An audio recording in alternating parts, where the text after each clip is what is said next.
El fútbol moderno tiene una manía casi religiosa de reducir todo a números. Gol, asistencia, esas siglas que la FIFA y las cadenas de televisión adoran tirar en la pantalla para que creas que estás viendo ciencia exacta.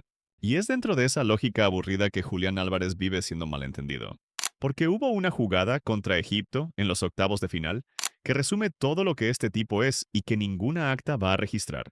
Mohamed Salah, solo, corriendo hacia el contraataque con la defensa argentina totalmente superada. Y de la nada aparece Julián, sin aliento aparente, y desarma al egipcio con una limpieza quirúrgica. No hubo falta, no hubo tarjeta, no hubo ni siquiera repetición larga en la pantalla gigante del estadio. Solo hubo el nacimiento de la jugada que, minutos después, se convierte en la remontada de Argentina. En el acta oficial, esa jugada no existe. No es gol, no es asistencia, no es ni siquiera un remate. Es, literalmente, nada, estadísticamente hablando. Y es exactamente ahí donde vive la tesis de este video.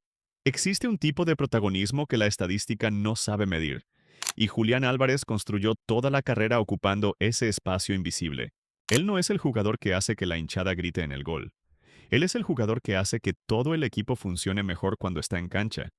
Y eso es una habilidad rara, casi artesanal, en un deporte que se convirtió en industria de vender protagonismo individual.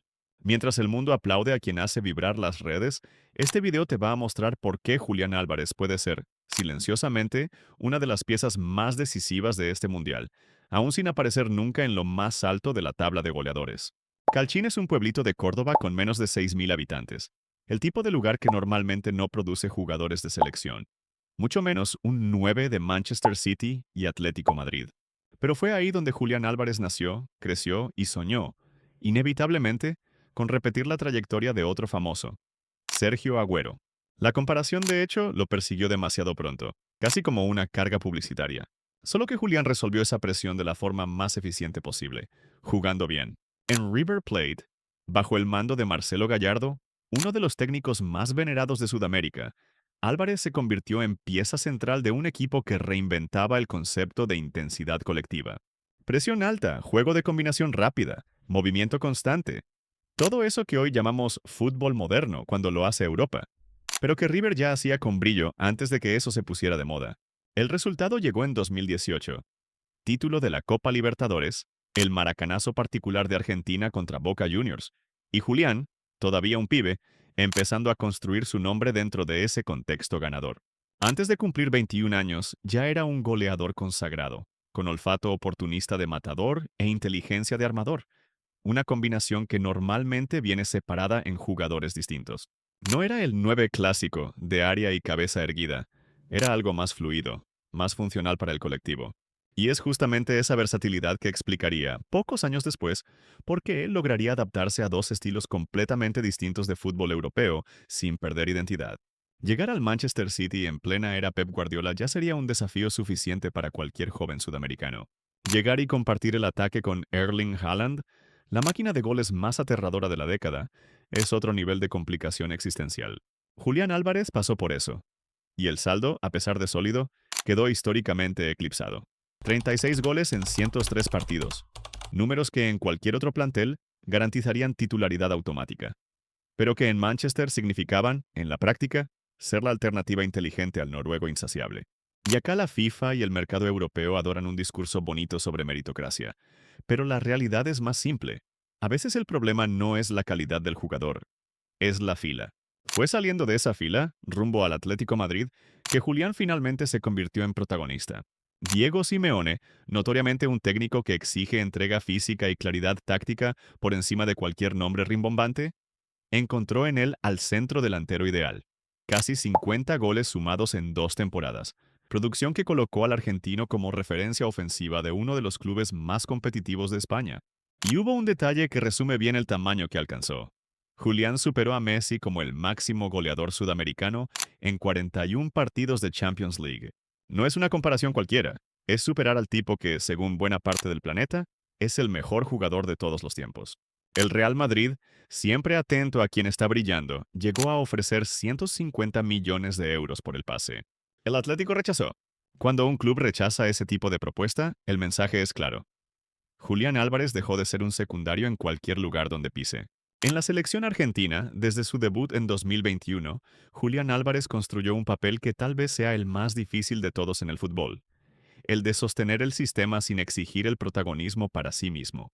En el ciclo eliminatorio rumbo a 2026, fueron 7 goles y 3 asistencias, números que ya garantizarían titularidad en cualquier otra selección sudamericana, pero que al lado de Lionel Messi ganan un significado diferente.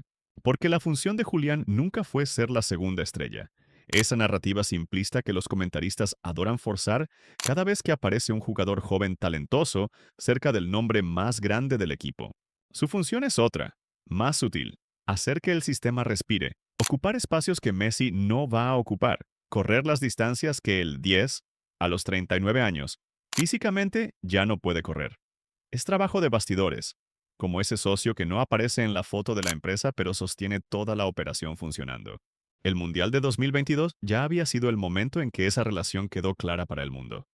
4 goles, actuaciones decisivas y la confirmación de que Julián ya no era un suplente de lujo, era pieza titular de un proyecto ganador. Argentina salió campeona de aquel Mundial con él en cancha, haciendo exactamente ese trabajo invisible que la hinchada elogia, sin entender bien por qué. Ahora, en 2026, esa relación maduró todavía más. Julián ya no necesita probar que merece estar ahí. Solo necesita seguir haciendo lo que siempre hizo mejor: garantizar que la genialidad de Messi tenga espacio para existir dentro de la cancha.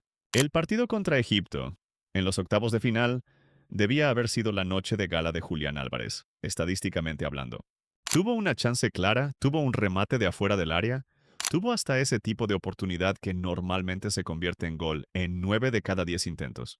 Solo que del otro lado estaba el arquero número 1 de la selección egipcia, haciendo atajadas que rozaban lo teatral, del tipo que hace que el comentarista grite «¡Qué noche inspirada!», aún sabiendo que es injusto con quien está perdiendo gol tras gol. Julián terminó el partido sin hacer vibrar las redes, lo que para cualquier análisis superficial basado solo en números sería sinónimo de actuación apagada. Solo que hubo una jugada, una única jugada, que reescribe completamente esa lectura. Sala, aislado, recibiendo en transición rápida con la defensa argentina desorganizada. Y Julián, viniendo de atrás, sin economizar físico, desarmando al egipcio con precisión de quien sabe exactamente dónde poner el cuerpo. De ahí nace la jugada del empate argentino. Y minutos después, impulsada por ese mismo ímpetu, nace también la remontada. No hay estadística que capture esto como contribución decisiva, porque burocráticamente no lo es. Pero fue el momento que definió el resultado del partido. Y por eso este mundial, particularmente este mundial, puede ser recordado como el torneo en que Julián Álvarez probó su valor real sin necesitar de lo que el fútbol tradicionalmente más valora: el gol. Argentina está clasificada a los cuartos de final. Y es interesante pensar en el lugar que Julián Álvarez ocupa dentro de esta misión, porque en 2022 él era la revelación, el pibe talentoso que aparecía como un bonus dentro de un equipo ya favorito. Ahora, en 2026, a los 26 años, esa narrativa simplemente ya no existe. Él no es revelación, él es certeza. Es uno de los nombres que el cuerpo técnico sabe, sin sombra de duda, que va a entregar un trabajo consistente, decisivo, sacrificado, sin importar si aparece o no en la tabla de goleadores. Y hay un componente emocional fuerte en este mundial que tal vez explique por qué Julián carga tanta responsabilidad silenciosa. Puede ser el último mundial de Messi a los 39 años, y Argentina lo sabe. Ganar el tetracampeonato al lado de un Messi despidiéndose del escenario más grande del fútbol sería construir un capítulo histórico aparte. Y Julián, guste o no la forma en que contribuye, es pieza indispensable en ese guión.